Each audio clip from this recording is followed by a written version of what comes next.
মনে হচ্ছিল যে আল্লাহ সালমান শাহ নাই, এটা কোনো কথা? মাত্র ক্যারিয়ার শুরুর অবস্থা, বিশ্বাস করতে পারছিলাম না। সালমান শাহ আমাদের মতো তখন ছোটখাটো মানুষেরও অন্তরে ওইভাবে জায়গা নিয়েছে।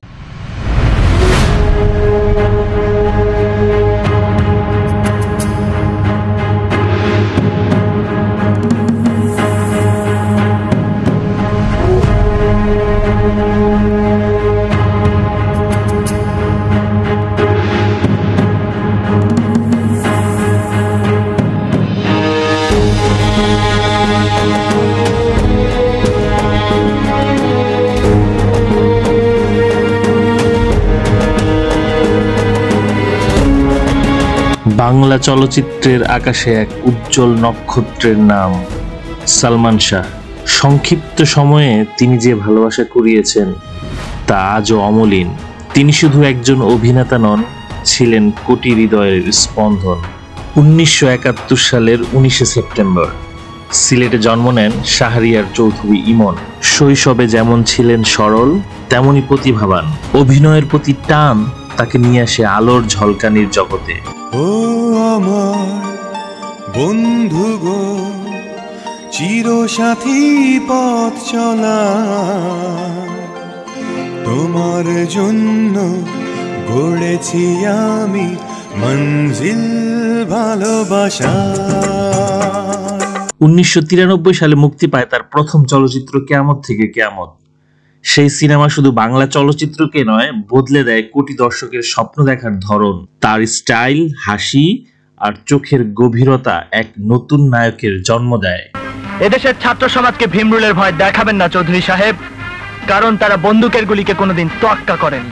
মাত্র 4 বছরের ক্যারিয়ারে তিনি অভিনয় করেছেন 27টিরও বেশি চলচ্চিত্র। সুজন সখী, আনন্দ অশ্রু, বিক্ষোভ, স্বপ্নের পৃথিবী, তুমি আমার, প্রতিটি ছবি ছিল দর্শকপ্রিয়। সালমান শাহ ছিলেন যুগের ট্রেন্ড সেটার। তিনি পোশাক, চুলের স্টাইল থেকে শুরু করে মানুষের স্বপ্নকেও বদলে দিয়েছিলেন। একসাথে রয়েছি দুজন, এক জোরে বাঁধা দুটি প্রাণ, ছিড়বে না কবু এই বাঁধন, আসলে আসুক তুফান। 1996 সালের 6 সেপ্টেম্বর মাত্র 25 বছর বয়সে তিনি পৃথিবী ছেড়ে চলে যান। তার মৃত্যু আজও রহস্যে ঘেরা, অজস্র ভক্তের হৃদয়ে জাগায় অশ্রু। 2025 সালের 6 সেপ্টেম্বর তার 29তম মৃত্যুবার্ষিকীতে আমরা যাই সিলেটের সালমান শাহর বাড়িতে। এই যে প্রায় 29 বছর বলতেছেন না, মনে করেন আজকে 29 বছর আগে এই সময় ঠিক বিকেলবেলা এই টাইমটাতে আমি টিভি দেখতেছিলাম বলতে আমি ছিলাম নালিতাবাড়িতে, শেরপুরে। হঠাৎ করে তোমার এই যে বিটিভি আছে না, বিটিভিতে নিউজ আসছে যে চিত্রনায়ক সালমান শাহ নাই। মানে আমি তো ছোট আছিলাম, এমন কেউ নাই যে না কারণ তোমার ওই মুহূর্তে আমি বুঝাইতে পারবো না যে আমার কেমন লাগতেছিল। মনে হচ্ছিল যে আল্লাহ সালমান শাহ নাই, এটা কোনো কথা? মাত্র ক্যারিয়ার শুরুর অবস্থা, বিশ্বাস করতে পারছিলাম না। সালমান শাহ আমাদের মতো তখন ছোটখাটো মানুষেরও অন্তরে ওইভাবে জায়গা নিয়েছিল। সালমান শাহ সিনেমা মানে কি জানো? হল ভেঙে মানুষ, এত মানুষ থাকতো যে তোমার হলের টিকিট পাওয়া যেত না। তোমার হলের সামনে হল ভাঙচুর হইতো টিকিটের জন্য, মারামারি। এখনকার সময় তখন এখন সিনেমা হলে মানুষ যায় না, কিন্তু ওই সময় উনাদের সিনেমাগুলা তোমার খুবই ছিল।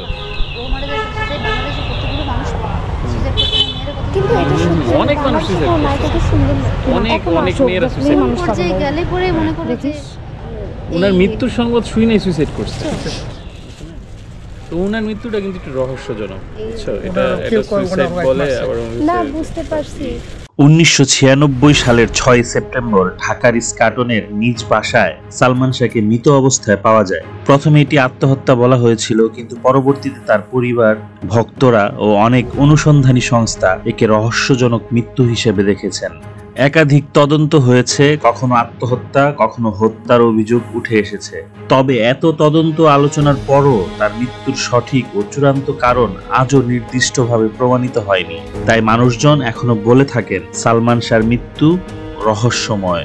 সালমান শাহর মৃত্যুর পরও তার পরিবারের সদস্যরা তার স্মৃতি ধরে রেখেছেন। সিলেটের এই বাসায় এখনো তার ব্যবহার করা অনেক জিনিসপত্র, যেমন কাপড়, বিছানা, প্রিয় জিনিস, বই, এমনকি কিছু ব্যক্তিগত স্মৃতিচিহ্ন সংরক্ষিত আছে।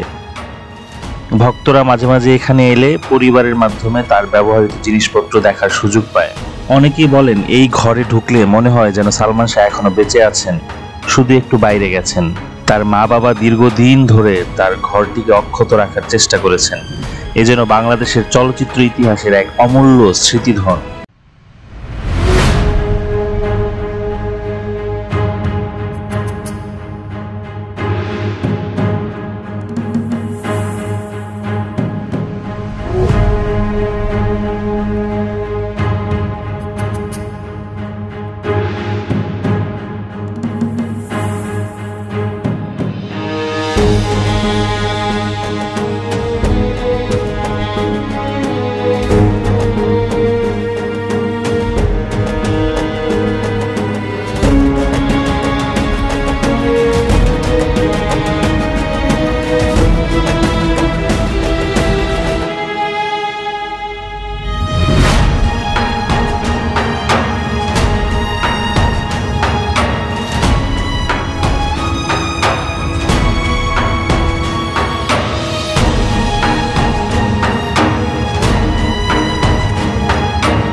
সালমান শাহ ছিলেন এক স্বপ্নযাত্রী, যিনি খুব অল্প সময়ে কোটি মানুষের হৃদয়ে জায়গা করে নিয়েছিলেন।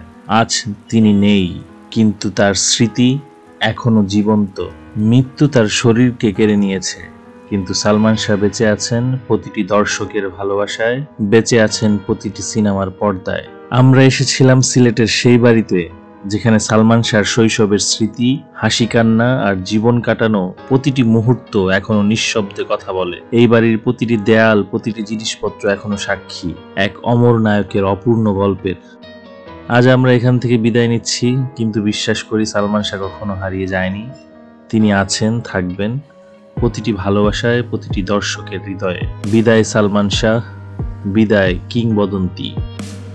এটা ব্যাপারটা হয়ে গেছে হঠাৎ করে। আমার অ্যাড টিভিতে তখন যাচ্ছিল ফান্টা, তখন আমার কাছে যখন প্রপোজাল আসে ফান্টার একটা অ্যাড যাচ্ছিল, রেগুলার অ্যাডটা চলছিল। তো এর মধ্যে আমার কাছে সোহান ভাই আমার ছবি কোথা থেকে যেন দেখে আমার সম্পর্কে জানার পরে আমি ছবিতে কাজ করবো কিনা জিজ্ঞেস করার পরে আমাকে একদিন ফোন করেন বিকালবেলা। ও আমার বন্ধু গো, চিরসাথী পথ চলা, তোমার জন্য গড়েছি আমি মঞ্জিল ভালোবাসা।